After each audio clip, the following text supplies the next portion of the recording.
November 10, 2017 at 3:23 p.m. Thousands of children are at risk of malnutrition and death in Yemen, Unicef warned in a statement yesterday.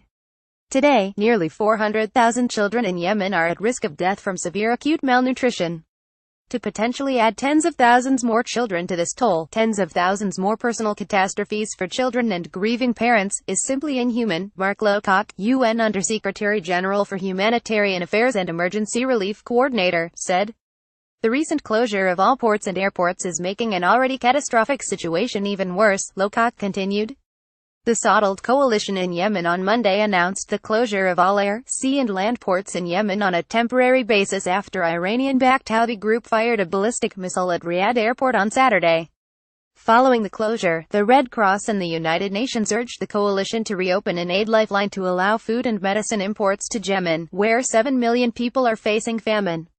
The Saddled Coalition ordered the opening of the southern port of Aden to permit commercial and aid ships to enter Yemen.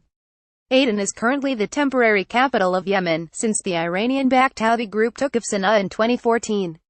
The civil war in Yemen has remained a stalemate for 2 years, with a failure of any mediation from the UN or neighboring Arab countries.